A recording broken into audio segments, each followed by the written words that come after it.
4 पढ़ रहे हैं जी। नोट्स के एंगल से मैंने आपसे कहा था कि चैप्टर 4 को आप आई कैप की किताब से याद कर लें, ठीक है ना, क्योंकि ये इन सारे चैप्टर में वही चैप्टर है जहां से थ्योरेटिकल सवाल आता है और आएगा, इसलिए इसको वहां से रीड करें आप लोग।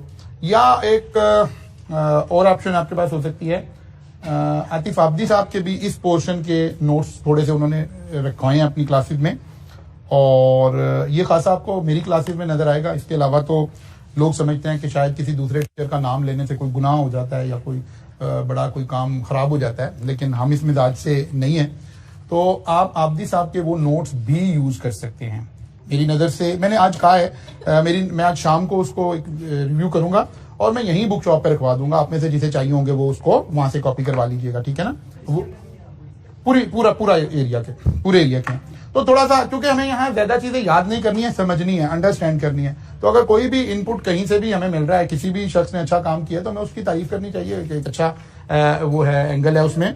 तो मैं आज उसको शाम को रिव्यू करूंगा, फिर इंशाल्लाह अगर जरूरत होगी तो मैं कल रखवा दूंगा, आपको अनाउंस भी कर दूंगा कि आप वहां से ले लीजिए। अदरवाइज सबसे ज्यादा अच्छी बात यह है कि आई कैप की किताब को रीड करें। चैप्टर 4 में पर्टिकुलरली रीड करें, क्योंकि इसमें छोटी छोटी सी बातें हैं जहां से एग्जामिनर कुछ चीजें कर रहा होगा। हमने डिस्कस किया था जी कि आईटी के इम्पैक्ट क्या आएंगे। आईटी ने कुछ लोगों को रिप्लेस कर देना है, कुछ को कर दिया है, कुछ को कर देना है, ठीक है। इस तरह की बातें हम सारी इस चैप्टर के अंदर डिस्कस कर रहे हैं। जाहिर है सारा कल्चर, सारी चीजें, बिजनेस के हर चीज के ऊपर इम्पैक्ट जो है वो हमें आईटी का नजर आ रहा है। फिर हमने लास्ट टाइम ऑर्गेनाइजेशन की मैनेजमेंट स्ट्रक्चर के एतबार से नीड्स और रिस्पॉन्सिबिलिटीज को थोड़ा देखा था। हमने देखा था टॉप मैनेजमेंट की क्या नीड्स हैं, क्या रिस्पॉन्सिबिलिटीज हो सकती हैं, मिडिल मैनेजमेंट की इंफॉर्मेशन की रिस्पॉन्सिबिलिटी क्या हो सकती है, लोअर मैनेजमेंट की क्या हो सकती है। हमने बात भी अंडरस्टैंड की थी कि असल में काम तो किसने करना है, लोअर मैनेजमेंट ने या टॉप मैनेजमेंट ने। टॉप मैनेजमेंट ने स्ट्रेटेजिक डिसीजन लेने हैं, लोअर मैनेजमेंट तक वो डिसीजन मिडिल मैनेजमेंट ने उसमें से ऑपरेशनल डिसीजन में कन्वर्ट करके इन्हें कम्युनिकेट करना है, इन्होंने ऑपरेशन मैनेज करना है। यानी ये लोग अगले 3-4 साल का 5 साल का विजन बनाकर इनको दे देंगे, ये उस विजन में से हर साल का बजट बनाएंगे, उस बजट की बुनियाद पर चीजों को आइडेंटिफाई करेंगे, इनसे काम करवाते जाएंगे। ऑर्गेनाइजेशन तो ऐसे चल रही है। फिर हमने देखा था जब ऐसे है तो फिर हर लेवल के ऊपर हमें जो इंफॉर्मेशन चाहिए वो भी डिफरेंट है, और जो हमारे पास सिस्टम्स हैं जिनका इन सबका जिक्र हम कर गए थे मेरा ख्याल है। ट्रांजैक्शन प्रोसेसिंग सिस्टम हमने पढ़ लिया था, मैनेजमेंट सपोर्ट सिस्टम भी हमने देख लिया था, डिसीजन सपोर्ट सिस्टम भी हमने देख लिया था, एग्जेक्टिव इंफॉर्मेशन भी देख लिया था, और एक्सपर्ट सिस्टम भी देख लिया। ऐसे ही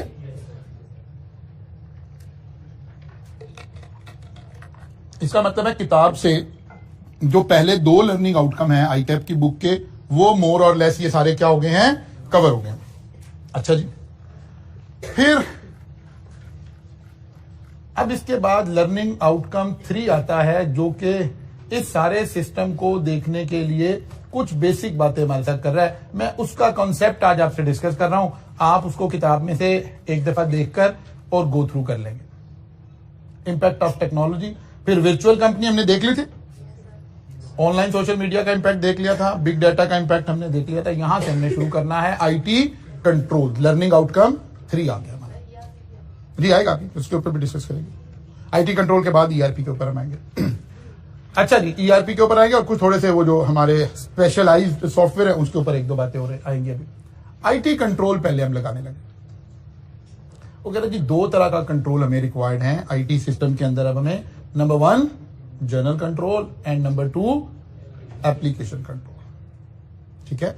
जनरल कंट्रोल को अगर हम डिटेल से देखें तो जनरल कंट्रोल में हमें 2 तरह के कंट्रोल लगाने की जरूरत पड़ेगी।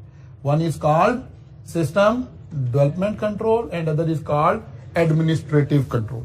मींस सिस्टम डेवलपमेंट का मतलब है जब आप सिस्टम बना रहे होंगे, आईटी का सिस्टम डेवलप कर रहे होंगे, फिर हमें किन बातों का ख्याल रखने की जरूरत है, कौन कौन से कंट्रोल लगाने की जरूरत है, कौन कौन सी चीजें का हम ख्याल रखेंगे तो एक अच्छा सिस्टम बन जाएगा, और अगर नहीं रखेंगे तो अच्छा सिस्टम नहीं बन रहा होगा।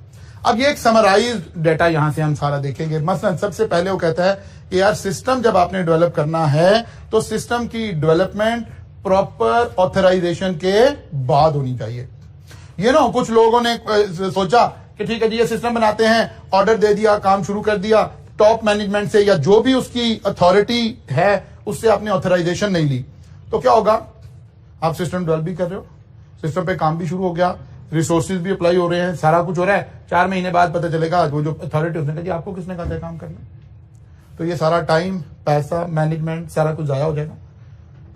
नहीं, प्रॉपर ऑथराइजेशन होनी चाहिए ताकि टॉप मैनेजमेंट देख ले उसका विजन क्या है, वो ये काम करना चाह रही है, नहीं करना चाह रही है।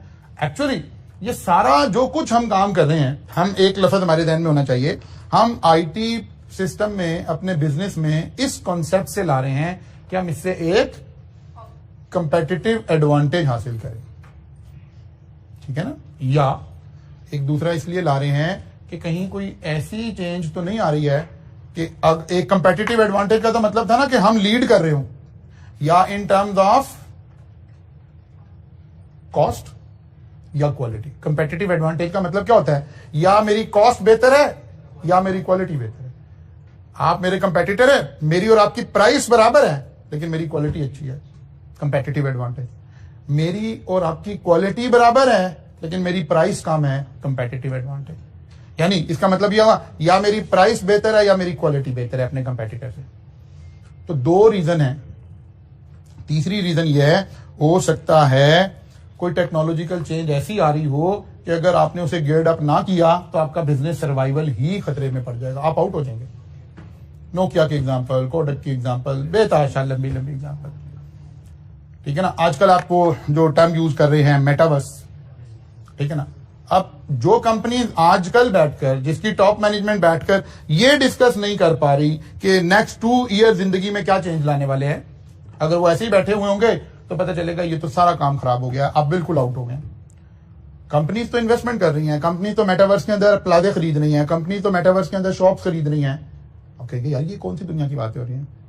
एक वर्चुअल वर्ल्ड जो ये कह रही है, विजन ये कह रहा है कि 2 सालों के बाद दुनिया के अंदर सब कुछ वर्चुअली हो रहा होगा। आप कहेंगे सर अभी भी बहुत कुछ वर्चुअली हो रहा है। लाइक अगर हम अज्यूम करें कि यार हमारी ऑनलाइन क्लास भी है, हमारी फिजिकल क्लास भी है, लेकिन आप सब बच्चे कौन हो जो इस थ्योरी के लोग हो कि नहीं सर ऑनलाइन क्लास बड़ी अच्छी होगी लेकिन सर फिजिकल ही होती है। इसी माइंडसेट के बच्चे ये सामने बैठे हुए ना, जो बच्चे यही तस्लीम कर गए कि नहीं ऑनलाइन में फायदा है, मुझे जाना नहीं पड़ेगा, मुझे, वो तो घरों में बैठे इस वक्त हमारी क्लास ले रहे हैं ना। आप वो बच्चे हो जो ये ईमान रखते हो कि नहीं सर फिजिकल क्लास का नेमुल बदल ऑनलाइन क्लास नहीं हो सकता, या कहते हैं सर हमने पिछली दफा पढ़ के देख लिया है। ठीक है ना। एक्चुअली चैलेंज क्या है? चैलेंज ये है कि जो मेटावर्स आ रही है वो तो क्लेम ये कर रही है कि इसमें सारा टच फिजिकल वाला होगा। आपको ये तो पता ही नहीं चलेगा कि आप फिजिकली वहां मौजूद नहीं है। अभी तो आप घर में बैठे जब ऑनलाइन क्लास ले रहे हैं तो आपको फीलिंग, आपको पता है आप घर बैठे हैं। मेटावर्स की ऑनलाइन क्लास में आप घर नहीं मौजूद होंगे, आप तो क्लास में मौजूद होंगे। वो तो विजन तो ये ड्रॉ हो रहा है। दुनिया में कानून तो अब इस पे बन रहा है, आप भी कंपनी लॉ पढ़ेंगे तो दुनिया तो कंपनी लॉ में ये अमेंडमेंट कर रही है दुनिया बैठी इस वक्त कि क्या बोर्ड मीटिंग मेटावर्स में होगी तो हम उसे लीगल मान लेंगे। क्या मेटावर्स में डायरेक्टर के इलेक्शन होंगे तो उसे ठीक माने कि ना माने। दुनिया तो इसके ऊपर इस वक्त कानून बना रही है क्योंकि होने तो ये जा रहा है, अब खत्म हो गई कहानी है। तो मेटावर्स से मुराद है कि हम वर्चुअली कनेक्ट होंगे, लेकिन जैसे इसकी मैं एक आसान एग्जांपल से उसे समझाने की कोशिश करता हूं। हमारे यहाँ इतना अच्छा सेटअप उसका कोई है नहीं, लेकिन आप यूएई में जाए ना, अब उन्होंने एक वो नया म्यूजियम भी बनाया, वो भी इसी मेटावर्स की टेक्नोलॉजी पे बना हुआ है। इससे पहले वहां 2, एक OMG वर्ल्ड के नाम से है और एक फ्राई वर्ल्ड के नाम से, 2 बड़ी प्लेसेस। तो उसमें क्या करते हैं वो तो एक उनका इंडोर बहुत बड़ा मतलब एक वो सेटअप है जिसके अंदर मल्टीपल चीजें हैं। वहीं पर आपकी वो रोलर कोस्टर और वो सब कुछ भी आ रहा होता है। उसी के अंदर वो आ रहा होता है कि आपको एक रूम, एक जितना बड़ा ये रूम साथ वाला भी कर ले और 2 इधर वाले भी कर ले। एक इतना बड़ा रूम आता है, आप उसमें एंटर होते हैं और ये उन्होंने आपको बनाया हुआ है कि ये आप एक शटल में बैठ गए हैं, स्पेस शटल में बैठ गए। अब आप अपनी अपनी कुर्सियों पे बैठ गए, आप, मैं इस एज में बैठ गया, आप अपनी वाली एज में बैठ गए और अब ये शटल स्टार्ट हुई है। आप सब 100% इसी फीलिंग में हैं कि यस अब हम फ्लाई कर रहे हैं, अब हमने जनाब ये जमीन के उससे बाहर आ गए हैं, अब मरीख पे पहुंच गए, अब फलां पे पहुंच गए। बैठे तो वही है जैसे हम वो यहाँ पे वो जरा उसका लिमिटेड वर्जन है, ठीक है ना, ये उसका जरा लिमिटेड वर्जन है। वहां आप एक्चुअली बिल्कुल 100% उस फीलिंग में पहुंच जाते हैं। जब मेटावर्स में क्लास हो रही होगी, आप घर बैठे होंगे, आपने ग्लासेस लगाए हुए होंगे, टीचर बिल्कुल आपके सामने मौजूद है और आप इंटरेक्शन ऐसे ही कर रहे हैं। सारे काम फिजिकली वैसे ही हो रहे होंगे जैसे इस वक्त हम कर रहे हैं, फील फिजिकल की होगी, हो वर्चुअली रहे होंगे। बोर्ड मीटिंग्स उस पे हो रही होंगी, कंपनी मीटिंग्स उस पे हो रही होंगी, शॉपिंग, आप एक प्लाजा में जाएंगे, वो जो मैं अभी कह रहा हूं कि मेटावर्स में आपने प्लाजा खरीदने शुरू किए हैं, दुकानें खरीदनी शुरू की हैं, वो इसी तरह प्लाजे बन रहे हैं। आप जा रहे हैं, अब एक कैरेक्टर है जो आपको रिप्रेजेंट कर रहा है, आप उस कैरेक्टर के थ्रू जा रहे हैं, आप चीजों को उठा रहे हैं, टच कर रहे हैं, रख रहे हैं, रैक में वापस रख देते हैं, कर लेते हैं, सारा कुछ, ये सब कुछ होने जा रहा है। Mean feel experience just like physical world का होंगे आप वर्चुअल वर्ल्ड के अंदर। अब ये 2 साल से ज्यादा नहीं लगना इसको ट्रांसफॉर्म होने में। फायदा बाद में सोचेंगे ना, जब ये आएगा तो पता चलेगा। अभी चैलेंज ये है कि जाना हम सब ने है, जाना हम सब ने है। ये बिल्कुल ऐसे ही सोचिए, जब पहले 2D मूवीज आ रही थी, फिर 3D आना शुरू हो गई, तो आज अगर कोई हमें जरा उस तरह की मूवी देखनी हो जो कि 3D इफेक्ट में ज्यादा अच्छी लगेगी, तो आप 2D में देखना पसंद ही नहीं करेंगे आप। बस यही बात। अच्छा जी, वो कह रहे यार ये सारा काम अगर करना है ना तो ऑथराइजेशन से कर ले, पता लगे जाहिद कवि ने सारी वर्चुअल क्लासेस का कर लिया, बाकी डायरेक्टर राजी नहीं है, वो कहते भाई हमने तो नहीं करना, वो कहते नहीं पहले ऑथराइजेशन करवा लें, सबसे पहले ये काम करने, सेकंड टेस्टिंग करवा लें, जो काम करने जा रहे हैं ये प्रॉपरली टेस्ट है, ये ना हो इसमें बग्स मौजूद हो, बाकी सिस्टम डेवलपमेंट के अंदर ही कोई गलतियां हो, तो पता चले ये सारा करके जब हम इसको इनिशिएट करें तो पता चले वहीं खड़े हो गए। फिर उससे भी ज्यादा अहम बात, आईटी के अंदर एक कंट्रोल लगाने के लिए कि डॉक्यूमेंटेशन करवाएं।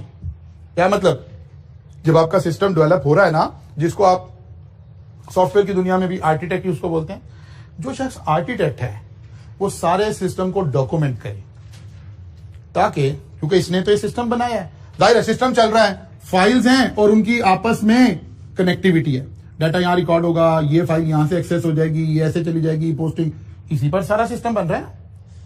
कल को ये तो बना रहा है, इसके तो ध्यान में है, ये तो उसका रियल आर्किटेक्ट है, कल को ये बंदा मुल्क छोड़ गया या दुनिया छोड़ गया तो बाद में हमें कोई अमेंडमेंट करनी पड़ गई तो फिर कैसे करेंगे। ये बिल्कुल वैसे से ही मसाइल हैं, जैसे एक बिल्डिंग, बड़ी कमर्शियल बिल्डिंग बन रही होती है ना, उसके अंदर अब जैसे ये कॉलेज है, इसके अंदर इलेक्ट्रिशियन ने काम किया हुआ है, कहते हैं इस इलेक्ट्रिशियन को ना जान देना, क्यों, वो कहते हैं इसे पता है कौन सी तार कहां से गुजर रही है, कहां से जा रही है। लेकिन अगर ये प्रॉपर डॉक्यूमेंट हो जाए तो फिर कोई प्रॉब्लम नहीं है, वो चला जाए तो कोई बात नहीं, अगले आने वाले को पता है क्या चीज कहां पड़ी है। तो कहते हैं कि सिस्टम की सबसे इंप्लीमेंटेशन के फेज पे बहुत अहमियत की बात है कि वो सिस्टम क्या हो, डॉक्यूमेंटेड हो।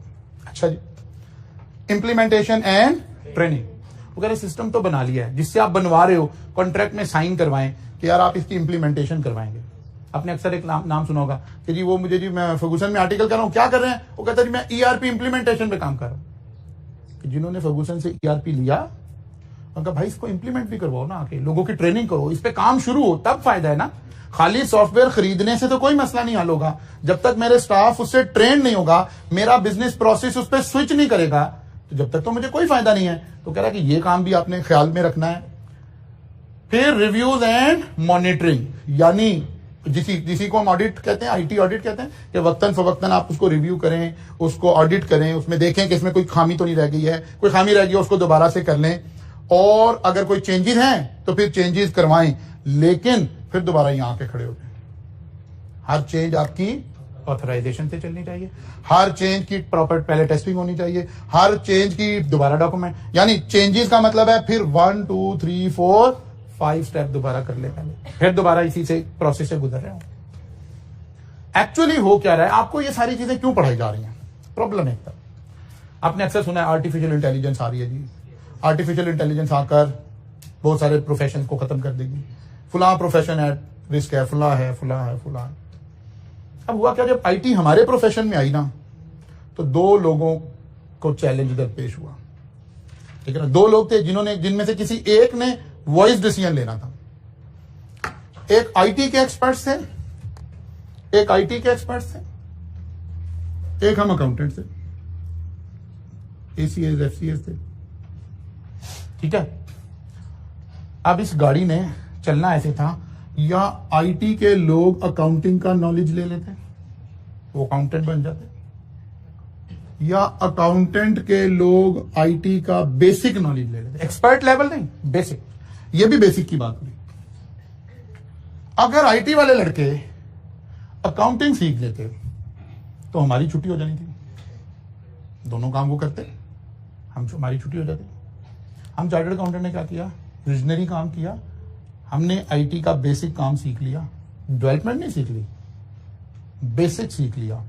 और हमने कहा यार जो सारा बिजनेस है ना नीचे, ये फिलहाल तो, आइंदा क्या होगा खुदा को पता है, फिलहाल तो ये सबसे रिलायबल बंदा हमें समझता है, हमारी एडवाइस पे चलता है, फैक्ट्री लगा लो, बंद कर दो, ये कर दो, ये कर दो, ये कर दो। तो जब ये आईटी का डिसीजन लेने जाएगा तो हमारी मानेगा? बिल्कुल मानेगा। इस वक्त तो ये बात हमारी मान रहा है। हमने क्या किया, जल्दी से खुद अपने सिलेबसिस में और खुद अपने पर्सनल डेवलपमेंट में हमने आईटी का बेसिक स्ट्रक्चर सीख लिया और आईटी वालों को जाकर कहा यार तुम्हारे से नहीं ईआरपी वगैरह फेल होने,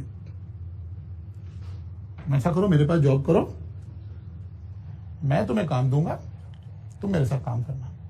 अब अगर मैं बिल्कुल अनाड़ी होता तो ये काम नहीं हो सकता था। मैंने बेसिक स्ट्रक्चर का नॉलेज लिया, हम अकाउंटेंट ने आईटी सीखकर सारे ईआरपी के बिजनेस की जो बिलियंस ऑफ डॉलर की इंडस्ट्री थी पूरी दुनिया की, वो हमने कैप्चर कर ली। आज हमारी ऑडिट फर्म्स ये सारी सर्विसेज प्रोवाइड कर रही है बिकॉज हमने स्ट्रेटजी कर ली। इस स्ट्रेटजी के पार्ट के तौर पर आपको चीजें पढ़ाई जा रही है कि आप बिल्कुल ब्लैंक ना बैठे हो, आपका विजन हो, आप चीजों को जस्ट लीड कर सकते हो, करना नहीं है, करवाना तो नहीं सही है।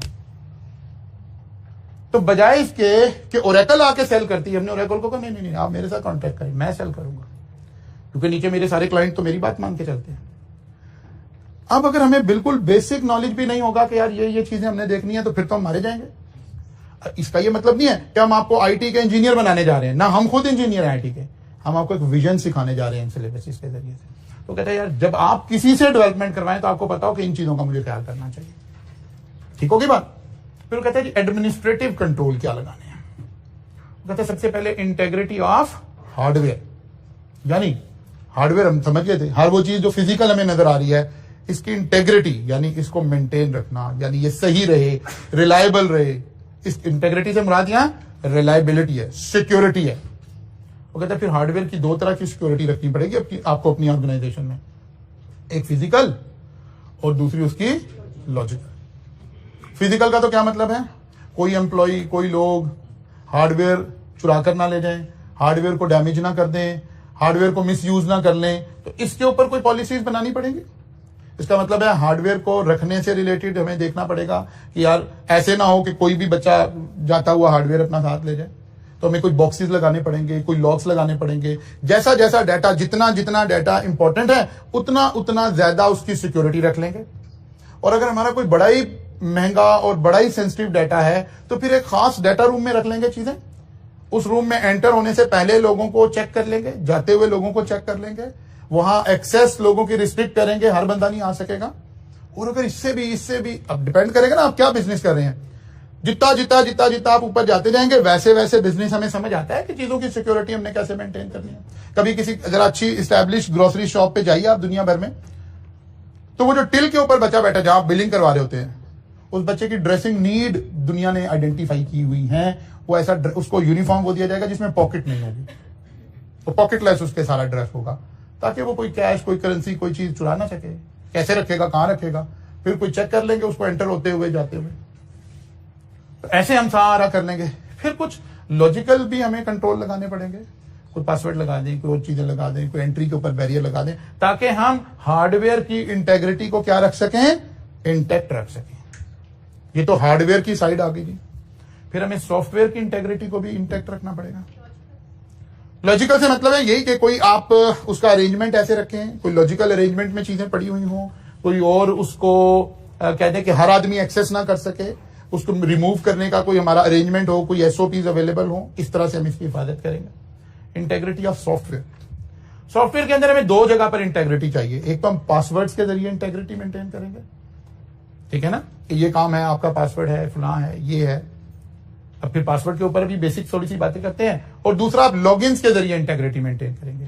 पासवर्ड और लॉगिन बदाहिर एक सी चीजें लग रही होती है, ठीक है ना, लेकिन हम क्या करते हैं, लॉगिन से तो मुराद है अप्रोप्रिएट लेवल के लॉगिन्स आपको दिए जाए। मसलन आप में से अगर कोई राइज की क्लासेस ही पढ़ रहा है तो आपको एक लॉगिन आता है, आपको वो, अब राइज की वेबसाइट पर तो सारे कोर्सेज सारा कुछ पढ़ा हुआ, लेकिन आपको एक्सेस कौन सी मिलती है, जिस कोर्स में आप एनरोल्ड होते हैं। और कौन सी टाइप की मिलती है। आप एज अ स्टूडेंट एनरोल हुए, आपको स्टूडेंट वाला रोल मिलेगा। मेरे साथ बहुत सारे फैकल्टी मेंबर जो काम कर रहे होंगे उन्हें टीचर वाला रोल मिलेगा, ताकि वो टेस्ट अपलोड कर सकें, कोई और टीचर से रिलेटेड जो बातें हैं वो देख सकें। लेकिन मैं उसका एडमिन हूं तो मेरे पास सारे पासवर्ड, हर चीज का लॉगिन होगा। मैं डेटा के कोर्स क्रिएट भी कर सकता हूं, रिमूव भी कर सकता हूं, स्टूडेंट को एनरोल भी कर सकता हूं, अनएनरोल भी। लेकिन ये बाकी लोग, ये काम हम लॉगिन्स की मदद से करते हैं, ताकि अप्रोप्रिएट लेवल, वही वाला जिस तरह लास्ट टाइम हम बात कर रहे थे कि ये जो हमारे डिफरेंट लेवल्स हैं, तो इन लोगों के लॉगिन, इन लोगों के लॉगिन, इन लोगों के लॉगिन में फर्क होगा ना। अब ये हर बंदा एक दफा लॉगिन के बाद अपने पासवर्ड से अपने डाटा को इंटेग्रिटी में रखेगा ना। आपने राइस का लॉगिन पासवर्ड लिया, अब आपने अपनी सिक्योरिटी के लिए आइंदा अपने पासवर्ड को देखना है। तो पासवर्ड के ऊपर वो जो जर्नल सी गुफ्तगू आज के इस दौर में कि यार पासवर्ड आपके वक्तन फवक्तन चेंज होते रहने चाहिए। पासवर्ड ऐसे नहीं होने चाहिए जो लोग दूसरे हैकर इजीली जिसको हैक कर सके। मतलब कैसे? आपकी डेट ऑफ बर्थ, आपके घर का नंबर, आपकी गाड़ी का नंबर, आपका कोई और इस तरह का लाइफ का कोई यूनिक नंबर हो, तो ये फर्स्ट हो सकता है कि इंसान ने ऐसे पासवर्ड लगाए होंगे। ठीक है ना? तो इनको हैक करना आसान है, आइडिया लगाना आसान है नहीं।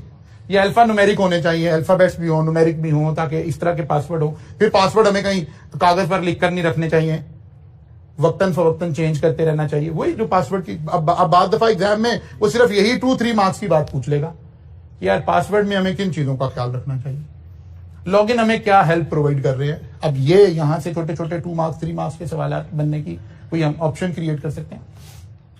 अच्छा जी, सेग्रीगेशन ऑफ ड्यूटी, जो लोग ऑडिट पढ़ रहे हैं या पढ़ चुके हैं या पढ़ेंगे वो ये बात पढ़ेंगे कि बाद दफा हम कंट्रोल कहां से लगाते हैं, सेग्रीगेशन ऑफ ड्यूटीज, ताकि एक ही आदमी अगर सारे काम करेगा तो गलती होने का चांसेस ज्यादा है। तो हम सेग्रीगेशन, एक काम मैंने किया बाकी का आप करें, बाकी का आप करें, कई हाथों से गुजरेगा, मेरी गलती आप पकड़ लेंगे, आपकी गलती कोई और पकड़ लेगा। अच्छा जी, कंटिन्यूटी ऑफ ऑपरेशन, जो काम हम सॉफ्टवेयर के जरिए अब करना शुरू हुए हैं वो कंटिन्यू भी रहे। इसको कहते हैं डिजास्टर रिकवरी कंट्रोल, लिख लें लफ्ज, डिजास्टर रिकवरी प्लान भी कहते हैं, कंट्रोल भी कहते हैं। यानी कोई डिजास्टर हो गया, कोई अनयूजुअल इवेंट हो गया, फिर कहां खड़े होंगे, फिर क्या करेंगे? क्या मतलब, किसी हैकर ने आपकी सारी वेबसाइट हैक कर ली है, अब क्या करेंगे? आपके पास रिकवरी का प्लान क्या है? हैकर की मिन्नतें करेंगे? वैसे तो खुद ही कांटेक्ट में आएगा थोड़े दिनों के बाद कि भाई डेटा वापस चाहिए तो बताओ, ठीक है ना। या आपके पास कोई अपना भी रिकवरी प्लान है, कोई आपने बैकअप्स लिए हुए हैं। अब आपने कहा सर बैकअप लिए हुए हैं, हमने एक हार्ड एक्स्ट्रा लगाई हुई है सिस्टम में। भाई जब सिस्टम हैक हो गया तो एक्स्ट्रा वाली भी हैक हो गई है, वो नहीं बची। इसका मतलब है हमारे जो बैकअप्स थे वो सिस्टम के साथ कनेक्टेड नहीं होने चाहिए थे, फिर तो वो रिकवरी के टाइम पे मदद करेंगे। अब डिजास्टर का मतलब है कोई भी बैड इवेंट हो सकता है। आज तो हम क्योंकि क्लाउड बेस हो गए इसलिए बातें पुरानी हो गई हैं, वरना हम पहले कहते थे जी आपने जी एक्सटर्नल हार्ड डिस्क पे डाटा रखना है और वो हार्ड डिस्क महफूज कहां, outside the office, at least outside the office, ताकि खुदा ना खास्ता ऑफिस को आग लगे तो ये हार्ड कहीं और पड़ी हुई हो। ये जब तक क्लाउड नहीं आया था उससे पहले की बातें समझे, अब तो क्लाउड बेस हो गया, काम इजी हो गया जरा। फिर जितना सेंसिटिव डाटा होता था, हम इस बात की डिजास्टर रिकवरी को उतना ज्यादा डिटेल में प्लान करते थे। मसलन बैंक्स का डाटा, स्टॉक एक्सचेंज का डाटा। अब स्टॉक एक्सचेंज का जब क्लाउड का कॉन्सेप्ट नहीं भी था तो ये काफी नहीं था कि स्टॉक एक्सचेंज का डाटा आप स्टॉक एक्सचेंज की हार्ड डिस्क से लेकर कहीं और रख लें, इतना काफी नहीं था। वो कहते हैं इतना बड़ा काम है, ये इतना सेंसिटिव काम है कि अगर खुदा ना खास्ता कल को कोई बम ब्लास्ट हो जाए और पूरी स्टॉक एक्सचेंज उड़ जाए तो फिर क्या आप अगले दिन आके सॉरी करेंगे कि हमारे पास डाटा भी नहीं है? कहते नहीं, कहते ये स्टॉक एक्सचेंज से कहीं बाहर होना चाहिए था, फर्ज किया लाहौर में किसी और जगह।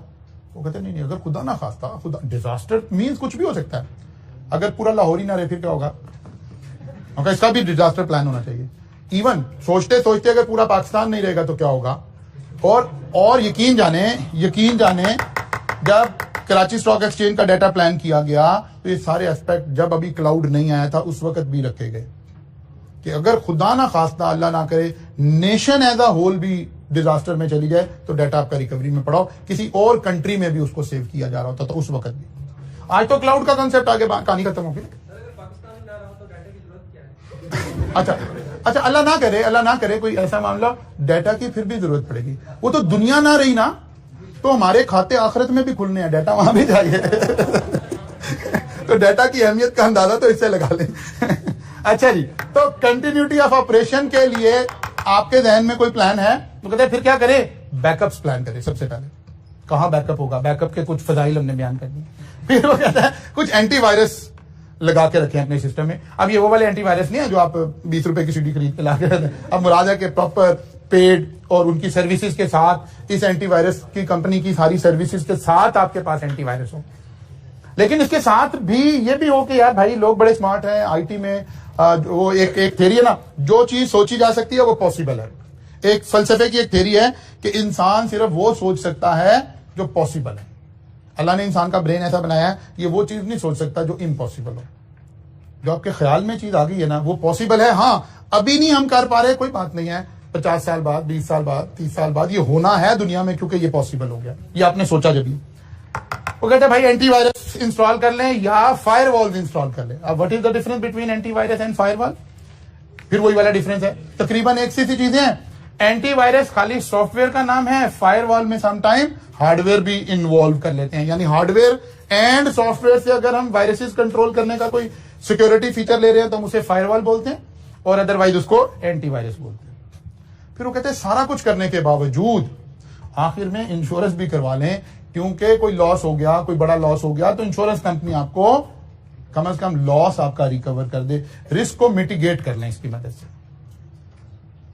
क्लियर होगी बात? अब हमने ये सारा एक ओवरव्यू ले लिया है, किताब में आप चलेंगे तो इसके ऊपर थोड़ी थोड़ी थोड़ी थोड़ी तफसील आपको नजर आ जाएगी। जर्नल कंट्रोल दो हिस्सों में बांट लिया है। सिस्टम को डेवलप करते हुए कौन से कंट्रोल लगाने, ठीक है ना, क्या करना है, ऑथराइजेशन से काम चलना है, टेस्टिंग करके फिर लेकर आना है, फिर डॉक्यूमेंटेशन जरूर कर लेनी है, फिर खाली सॉफ्टवेयर बनवा लिया, बहुत अच्छा सॉफ्टवेयर बनवा लिया जी, कमाल हो गया जी, कंपनी में चलाना किसी को भी नहीं आता, फायदा कुछ भी नहीं हुआ। नहीं, साथ ही आपने इंप्लीमेंटेशन एंड ट्रेनिंग का कॉन्ट्रैक्ट करना, ठीक हो गई बात। फिर रिव्यूज करते रहना है, रिव्यूज में कोई फिर चेंज नजर आई तो फिर दोबारा सारा प्रोसेस लगवाना है सिस्टम डेवलपमेंट के टाइम पे। अब सिस्टम डेवलप होके आ गया है, अब हमने काम शुरू कर दिया। अब कौन से कंट्रोल लगाने हैं? इंटेग्रिटी ऑफ हार्डवेयर को मेंटेन रखना है, इंटेग्रिटी ऑफ सॉफ्टवेयर को मेंटेन रखना है, सेग्रीगेशन ऑफ ड्यूटीज को देखकर चलना है, और डिजास्टर रिकवरी प्लान करके चलना है।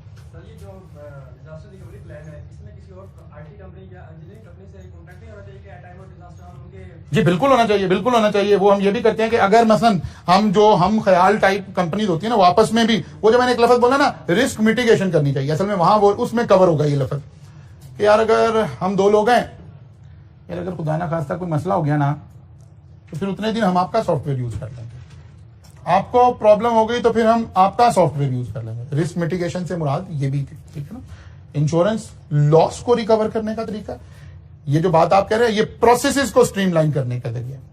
मतलब फर्स्ट हम ऑनलाइन सर्विसेज प्रोवाइड कर रहे हैं।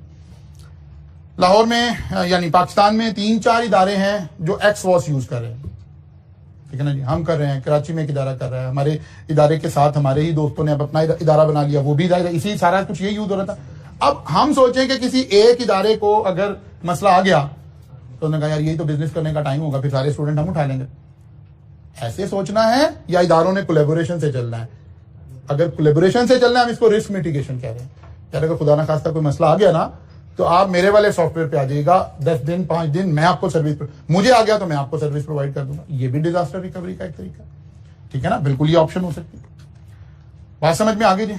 अच्छा जी, एक्चुअली रिक्वायर्ड क्या, एक बेसिक कॉन्सेप्ट डिस्कस हो, फिर आप किताब जाकर ICAP की पढ़ ले तो बहुत सारी चीजें स्ट्रीमलाइन हो जाएगी।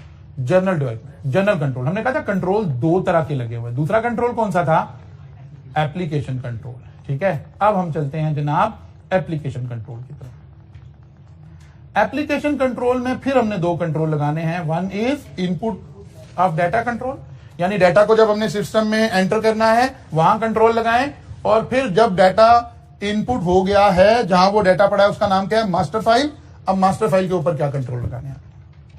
वो कहते हैं जब डाटा आपने इनपुट करना है तो अगेन जो मर्जी बंदा है डाटा एंटर करता चला जाए? No, authorised person can enter the data. अब ऑथराइजेशन में वो जो हमारी हायरार्की है वो सारी आ सकती है। ये तजर्बा आपने करना हो तो आप कभी किसी भी ग्रोसरी स्टोर पे, ये जो निशात वालों का और ये जो पैकेजेस मॉल, इस तरह के किसी भी स्टोर पे चले जाएं, जरा थोड़े बड़े स्टोर पे, वहां से कुछ चीजें खरीदें। जब वो बिल बना ले तो कहना यार नहीं, ये चीज डिलीट कर दो, ये नहीं मुझे चाहिए। अब जो टिल पे लड़का खड़ा होना फौरन ऐसे करके देखेगा कि मेरा शिफ्ट मैनेजर कौन है, वो उसको इशारा करेगा, या अगर उसकी टिल प्रॉपर है तो लाइट अपनी ऑन करेगा, मैनेजर समझ जाएगा, मुझे कॉल करा, फौरन आएगा कि सर ये डिलीट कर दें। टिल पे खड़े हुए लड़के को ये ऑथराइजेशन है कि वो सेल रिकॉर्ड कर सकता है, डिलीट नहीं कर सकता। ऑथराइजेशन रिफंड कर दें जी, अब इन दोनों को इख्तियार नहीं है, कोई और बंदा है जो रिफंड को देखता है। ऑथराइजेशन तो हमने जब डाटा रिकॉर्ड हो रहा होता है तो वहां भी हमें प्रॉपर ऑथराइजेशन चाहिए। ये हम लॉगिन की मदद से भी देख सकते हैं, मेरे लॉगिन से ये काम हो सकता है, आपके से नहीं हो सकता। तो सबसे पहले इनपुट के ऊपर हमें ऑथराइजेशन का कंट्रोल लगाना है, कंप्लीशन का कंट्रोल लगाना है। सारा डाटा रिकॉर्ड हो गया कि नहीं हो गया, सारी सेल रिकॉर्ड हो गई है कि नहीं हो गया। पता चला कस्टमर लेकर आया, उसने 50 चीजें खरीदी हैं, 45 का बिल हुआ, 5 वैसे ही गुजार दिए उसने।